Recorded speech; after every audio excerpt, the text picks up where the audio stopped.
Hello बच्चों, जैसा कि आपको मालूम है सीबीएसई ने टर्म 1 के लिए हर सब्जेक्ट के सैंपल पेपर रिलीज कर दिए हैं। दैट मींस अब कोई कंफ्यूजन नहीं है कि टर्म 1 में किस तरीके का पैटर्न होगा, क्या मार्किंग स्कीम होगी, सब कुछ यहां पर क्लियर है। तो इस वीडियो में मैं आपको बताने जा रहा हूं कि कैसे आप टर्म 1 की स्मार्ट स्टडी करेंगे अलोंग विद टर्म 2, ताकि टर्म 1 में बहुत ही ज्यादा अच्छा स्कोर आप कर सके। सबसे पहले बच्चों हम बात करते हैं किस तरीके का पैटर्न है। मैं फिजिक्स की बात करता हूं तो फिजिक्स में बच्चों 3 सेक्शन आपको मिलेंगे, सेक्शन ए, सेक्शन बी और सेक्शन सी। सेक्शन ए में बच्चों टोटल 25 क्वेश्चन होंगे, जिसमें से 20 क्वेश्चन आपको, कोई भी 20 क्वेश्चन आपको करने हैं। दैट मींस 5 क्वेश्चंस की आपको इंटरनल चॉइस है सेक्शन ए में। उसके बाद बच्चों सेक्शन बी में टोटल 24 क्वेश्चंस होंगे, जिसमें से अगेन 20 क्वेश्चन, कोई भी 20 क्वेश्चंस आपको करने हैं। दैट मींस 4 क्वेश्चंस की इंटरनल चॉइस इसमें भी आपको मिल गई। उसके बाद बच्चों सेक्शन सी की बात करें तो सेक्शन सी में 6 क्वेश्चंस होंगे, जिसमें से आपको एनी 5 करने हैं। दैट मींस सेक्शन सी में सिर्फ एक ही इंटरनल चॉइस आपके पास है। That means total 20 + 5 total 45 questions आपको अटेम्प्ट करने हैं और टोटल मार्क्स है बच्चों 35। दैट मींस पर क्वेश्चन जो मार्क्स हुआ वो लगभग 0.77 हुआ। पर क्वेश्चन जो मार्क हुआ वो 0.77 हुआ और जो टाइम लिमिट है वो बच्चों है 90 मार्क्स। मैं एक और वीडियो रिलीज करूंगा कि किस तरीके से आपको एमसीक्यूज को अटेम्प्ट करना होता है। फिलहाल इस वीडियो में हम डिस्कस करेंगे what will be your planning, किस तरीके से आपको प्लान करना है टर्म 1 के लिए अलोंग विद टर्म 2। बच्चों सबसे पहले मैं अगर बात करूं फिजिक्स की तो टर्म 1 में स्टार्टिंग के 7 चैप्टर्स आने हैं। चैप्टर 1 से लेकर chapter 7, that means electric field and charges से लेकर के ऑल्टरनेटिंग करंट तक। अब किस तरीके से आपको स्मार्टली स्टडी करना है, किस तरीके से आपको प्लानिंग करनी है, हर एक चैप्टर में किस तरीके से आपको प्लान आउट करना है, मैं एक चैप्टर का एग्जांपल लेकर के आपको बताऊंगा। हर चैप्टर में वही प्लानिंग आपको यूज करनी है, वही स्ट्रेटजी आपको लगानी है। जैसे कि मान लीजिए मैं पहला ही चैप्टर ले लेता हूं। चैप्टर 1 से हम स्टार्ट करते हैं। Let's say electric field and charges से हम स्टार्ट करते हैं। सबसे पहला ही काम जो आपका होना चाहिए वो ये है बच्चों कि थोरोली आपको नोट्स पढ़ने हैं। सबसे पहले जो भी आपने नोट्स बनाए हैं, जो भी आपने नोट्स प्रिपेयर किए हैं हर चैप्टर के, आपको उन नोट्स को थोरोली पढ़ना है बहुत अच्छे से। उसके बाद जो भी इंपॉर्टेंट पॉइंट्स, क्योंकि डेरिवेशंस तो आएंगी नहीं, ये बात तो क्लियर है कि डेरिवेशंस नहीं आएंगी। जो भी इंपॉर्टेंट पॉइंट्स आपको लगते हैं, जैसे कि मान लीजिए कूलम्स लॉ का जो फॉर्मूला है वो हमने लिख लिया।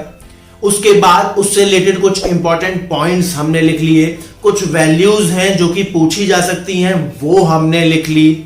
उसके बाद जैसे कि मान लीजिए मैं एग्जांपल देता हूं इलेक्ट्रिक डाइपोल का।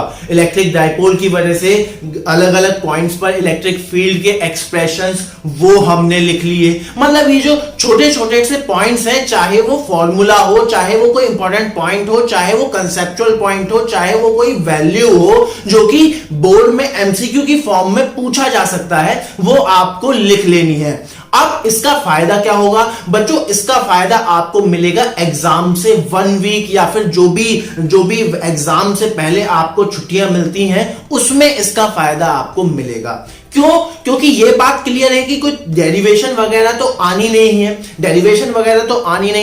दैट मींस जो भी पैटर्न है वो इस तरीके से है, या तो कंसेप्चुअल पॉइंट्स पूछे जाएंगे आपसे, न्यूमेरिकल पूछा जाएगा, या फिर केस स्टडी आपको दी जाएगी, कोई भी पैराग्राफ दे दिया जाएगा, उसके बेसिस पे आपसे कुछ प्रॉब्लम्स पूछी जाएंगी, या फिर असर्शन रीजन आपसे पूछा जाएगा। तो ये जो क्विक पॉइंट्स आप बनाएंगे वो क्विक पॉइंट्स आपको एंड में बहुत ज्यादा हेल्पफुल साबित होने वाले हैं। तो इन क्विक पॉइंट्स को या फिर इंपॉर्टेंट पॉइंट्स को आपको अलग से जरूर लिखना है और ये हर चैप्टर में आपको अप्लाई करना है।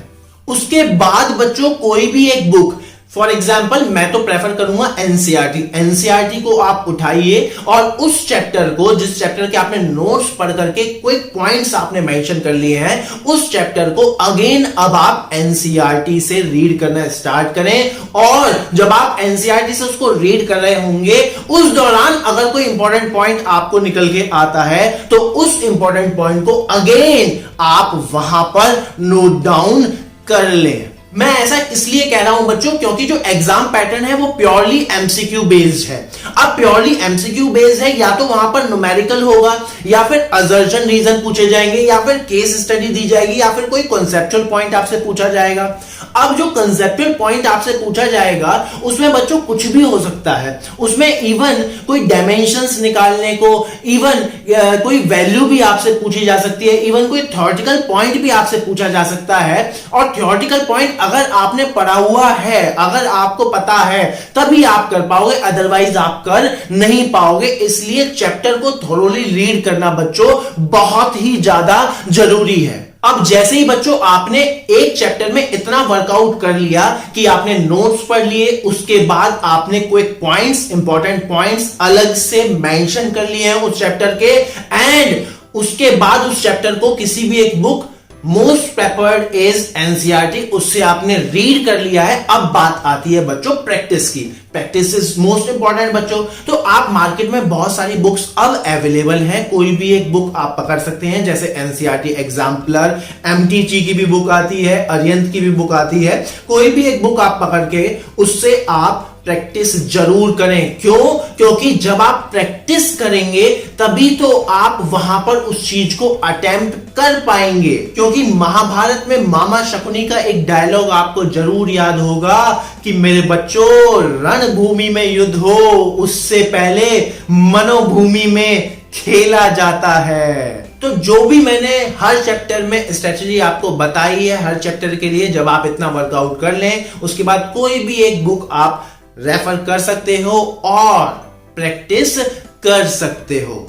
सो ये जो मैंने बच्चों प्लानिंग आपको बताई है, इसी तरीके से वर्कआउट आपको हर चैप्टर में आपको करना है। इसी तरीके से सेम पैटर्न आपको हर चैप्टर के लिए फॉलो करना है। इवन हर सब्जेक्ट में आप ये स्ट्रेटजी यूज कर सकते हो। बहुत ही ज्यादा इफेक्टिव आपको रहेगी और ये आपको फील होगा एग्जाम से 3, 4, 5 दिन पहले। अब मैं बात करता हूं बच्चों, जैसे कि हर चैप्टर, मान लो पहला चैप्टर आपने पकड़ा, मैं ये नहीं कह रहा एक दिन में आपको ये सारा काम करना है, नहीं। आपको ये जो काम करना है वो 4 से 5 दिन के अंदर अंदर करना है, तो जिससे कि आपको बहुत ज्यादा बर्डन महसूस नहीं होगा और बहुत ज्यादा लोड भी आप पर नहीं आएगा। अगर आप 4 से 5 दिन एक चैप्टर पर लगाते हो, दैट मीन्स 7 चैप्टर के लिए on an average 35 days, that means 1 से 1.5 महीने के अंदर आप हर सब्जेक्ट पर इसी तरीके से प्लान आउट करते हुए बहुत अच्छी कमांड बना सकते हो। और इस बात को बच्चों आपको ध्यान में रखना है कि खाली आपको टर्म 1 पर ही फोकस नहीं रहना है। टर्म 1 के साथ साथ आपको टर्म 2 भी प्रिपेयर करते जाना है, क्योंकि टर्म 1 के बाद बहुत ही कम टाइम आपके पास होगा टर्म 2 की प्रिपरेशन के लिए। तो टर्म 1 के साथ साथ आपको टर्म 2 भी तैयार करते जाना है। और अगर आप इस तरीके से पूरी प्लानिंग के साथ अपनी स्टडी करते हैं टर्म 1 की, तो बिलीव मी, सीबीएसई ने 90 मिनट्स दिए हैं आपको पेपर सॉल्व करने में। आपको हार्डली 50 मिनट्स ही लगेंगे, 50 to 60 मिनट्स ही लगेंगे पूरे पेपर को सॉल्व करने में। सो आई होप ये वीडियो आपके लिए बहुत ज्यादा हेल्पफुल रहेगी और अपने फ्रेंड्स के साथ भी इस वीडियो को शेयर करें ताकि वो लोग भी इसका फायदा उठा सकें।